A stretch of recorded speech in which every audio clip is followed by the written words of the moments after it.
Hello guys, welcome back to episode 6. Marriage తర్వాత misunderstandings avoid చేయడం చాలా కష్టమే. సమ్ టైమ్స్ ఒక సింపుల్ వర్డ్, చిన్న ఎక్స్ప్రెషన్ కూడా హర్ట్ చేస్తుంది. నా కాల్ కి ఆన్సర్ ఇవ్వలేదు, నేను మాట్లాడుతుంటే వినట్లేదు అని చిన్న చిన్న ఫైట్ స్టార్ట్ అవుతాయి. మనీ గురించి మిస్అండర్స్టాండింగ్స్ ఎక్కువయ్యాయి. ఎందుకు ఈ ఎక్స్ట్రా ఖర్చులు అని నేను వరిన సందర్భాలు ఎన్నో. ఆ టైంలో అనిపించింది నా వైఫ్ నన్ను అర్థం చేసుకోవట్లేదు అని. నేను కూడా కొన్నిసార్లు ఫీల్ అయ్యాను, ఇంటి పనులలో నాకు హెల్ప్ చేయట్లేదు, నన్ను పట్టించుకోవట్లేదు అని. అది తనకి ఎక్స్ప్రెస్ చేయకుండా నాలో నేనే ఫీల్ అయ్యాను. కానీ అప్పటికే అర్థమైంది, సైలెన్స్ అంటే సొల్యూషన్ కాదు, గ్యాప్ మాత్రమే అని. ప్యాచప్ లో బ్యూటీ ఏంటి అంటే it doesn't need efforts.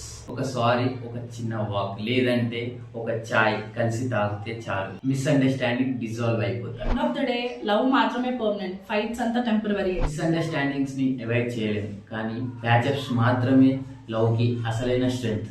Thanks for watching. For more videos, like and share.